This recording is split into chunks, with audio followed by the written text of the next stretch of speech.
In Paradise, Kevin drives the school bus around town to drop off all the kids at their homes. Afterward he takes the bus to the depot, where he asks dispatcher Ruby for more shifts since he needs to pay for his dead father's medical bills. Unfortunately, Ruby doesn't have anything for him for now. When Kevin gets home, he gets a call from the vet with the latest test results. His dog's cancer is spreading, so it's time to say goodbye.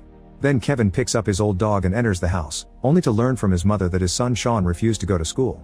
Kevin scolds him for ignoring his education, but Sean says he isn't feeling well and plays loud music to ignore his father's concerns. A furious Kevin snaps and yells, so Sean tells him that he hates him and he wishes he were dead. A devastated Kevin has to leave the room to cry in private. Later that day, Kevin takes his dog to the vet and holds him while he's given an injection to put him down mercifully. The next morning the wind begins blowing quite strongly and makes a piece fall from a transmission tower. This causes several sparks that soon reach the grass. Thanks to the wind, it doesn't take long for the sparks to grow into a fire that quickly spreads. A trucker on the road sees this and calls the emergency line. 2 fire trucks immediately rush to the area only to realize the usual road doesn't go up there.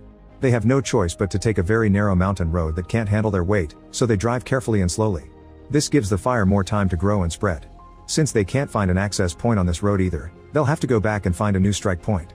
Meanwhile, Kevin goes to work and keeps texting Sean, but he won't answer. After he drops off all the kids, his mother calls him to tell him that Sean has been throwing up and has a fever, so he hadn't been lying. Kevin has to stop for gas, so he promises to call her again soon.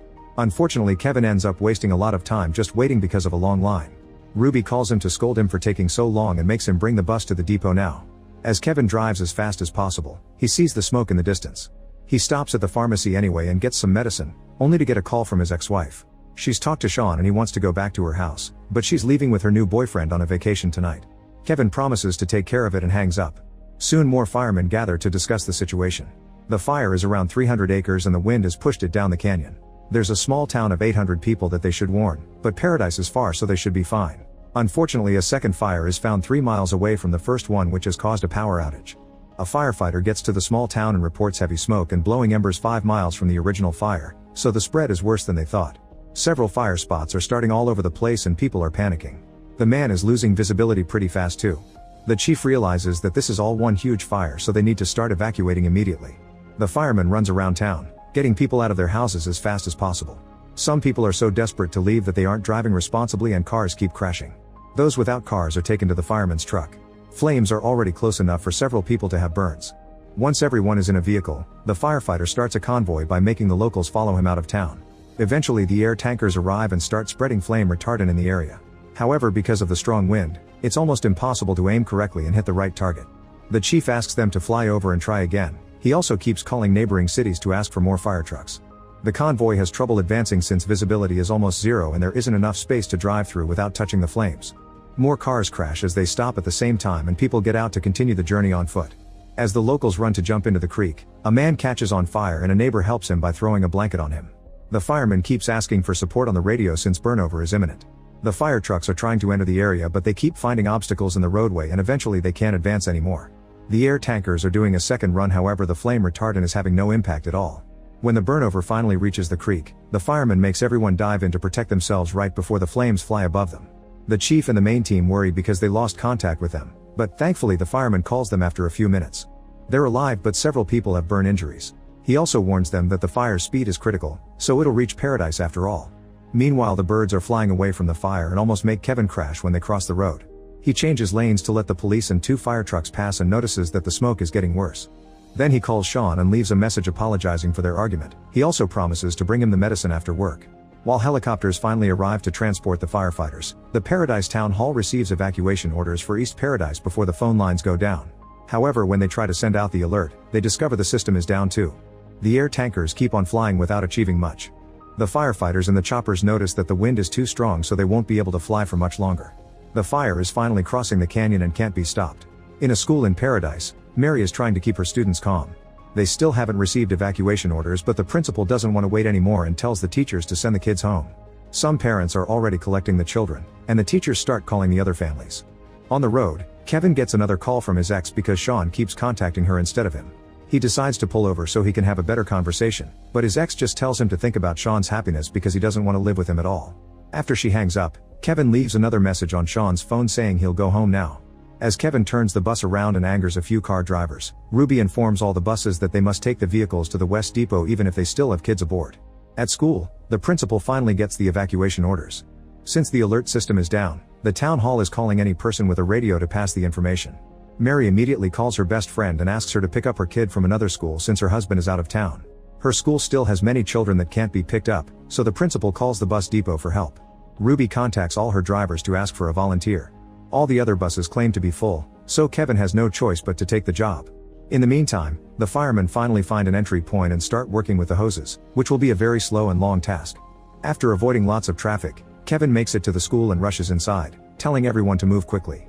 Ash is already falling in town when they come out, so everyone puts their hoods up. As the kids get on the bus, a mother arrives to get her boy right before they leave. Mary wants to stay in the school and help lock up, but Kevin makes her come with him because he can't handle the kids alone. After they take off, Mary shows Kevin the school's evacuation route. Kevin disapproves because that road is moving very slowly due to traffic, but Mary says they must stick to the official plans. In the choppers, the firefighters notice the jam on the roads and are worried that people won't make it. They land near an exhibition center that has become the headquarters for the incident. The chief wants to evacuate the whole town instead of just the east, and some men think it's a bad idea because the resulting chaos wouldn't allow fire trucks to move freely. However, since the fire is coming down the canyon, they have no choice. The chief also orders them to cut all power.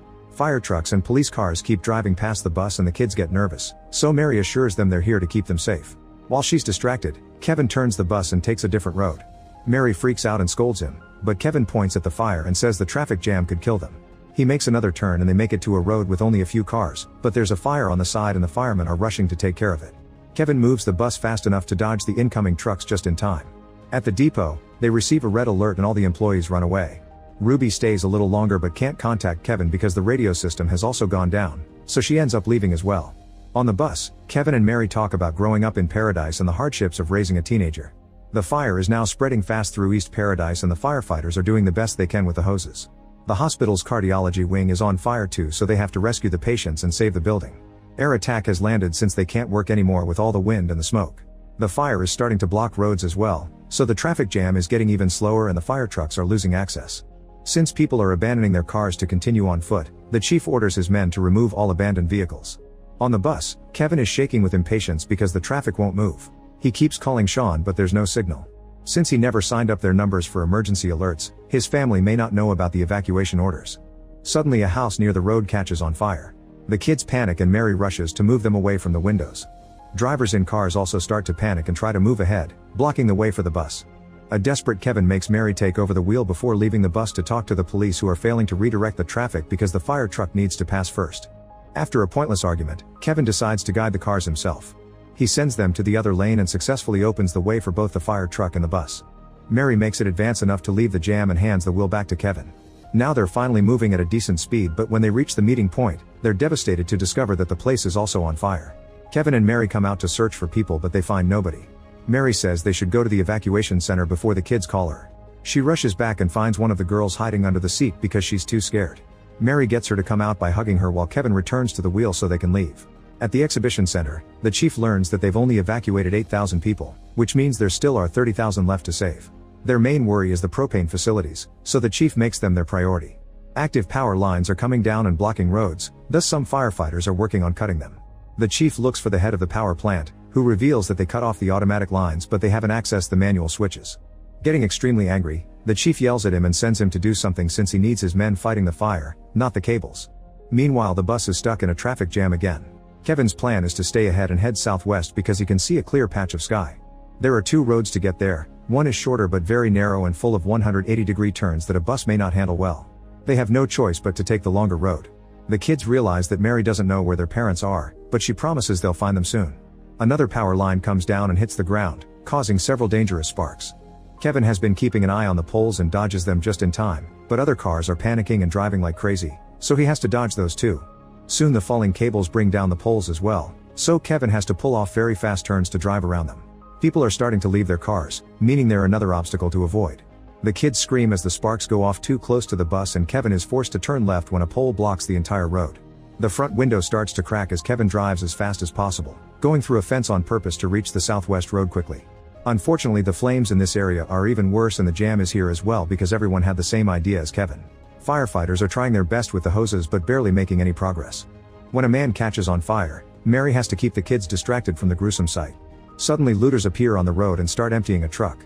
They surround the bus and demand to be let in, So Kevin and Mary tell the kids to stay away from the windows. There's a man with a gun at the door who has managed to open it a little bit, thus Kevin starts kicking it to throw him back. At that moment Mary sees a gap in the left lane and Kevin makes a quick turn to escape the traffic jam. Now their only choice is to search for the narrow road. At the evacuation center, cars keep arriving and thousands of tents have been set up for the victims. Ruby arrives safely and finds all the drivers except Kevin. The school parents are there, so she has to tell them that the kids were evacuated but are still stuck in the bus.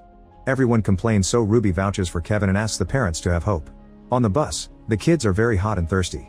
Mary makes them fan themselves with their homework, but obviously it isn't enough. Suddenly smoke starts coming into the bus through the AC, so Kevin has to turn it off. It'll make the heat worse, but they need to breathe. Since a girl is about to stroke out, Mary asks Kevin to stop the bus to look for water. She goes out alone and tells Kevin to drive off if the fire gets too close. Running through the smoke and the ash, Mary keeps checking every building and RV. Kevin worries because he sees the fire approaching a gas tank, so he starts yelling to make her hurry up.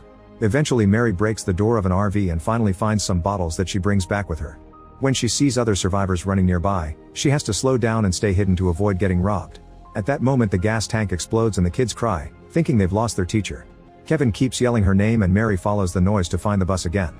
They hurry back inside and take off, only for another small explosion to go off on the grass. Kevin dodges it just in time by turning the bus, but unfortunately they're blocked again by more new flames.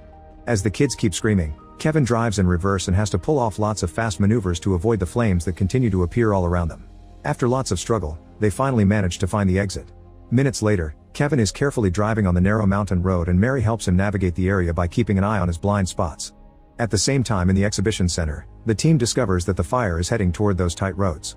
Since they have no more resources to send in that direction, any remaining person there will have to save themselves. Soon Kevin and Mary notice people on the road going in the opposite direction. Kevin talks to them and learns that there's fire across the ridge.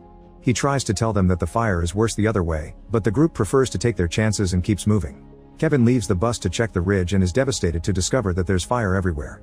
Afterward he returns to the bus and tells Mary that they have no choice but to wait inside since there's nowhere to go. Mary tries to stay calm for the sake of the kids, but she starts crying as she sits down. Kevin then starts cutting his shirt and tells Mary to pour water on the pieces to make filters for the kids, saying they must move them to the back of the bus away from the vents. He also starts sealing the windows with tape. At the exhibition center, they learn that the hydrants are losing pressure. Stopping the fire has become a lost battle, so they decide to make the firemen drop the fight and concentrate on saving lives instead. The chief then makes this announcement in a small press conference, saying that the fires are getting bigger every year and calling the government fools. On the bus, Mary wonders if she should make the children sleep so they can die peacefully when the fire comes. She laments never leaving paradise to see the world. In contrast, Kevin regrets leaving for 28 years and not being there when his father died.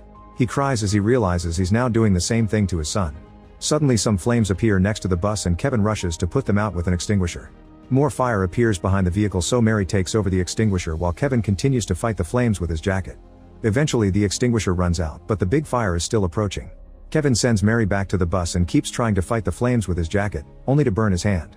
After watching the trees fall, he runs back to the bus and says they'll have to drive through the fire. Unfortunately the bus won't start, so Kevin checks the engine.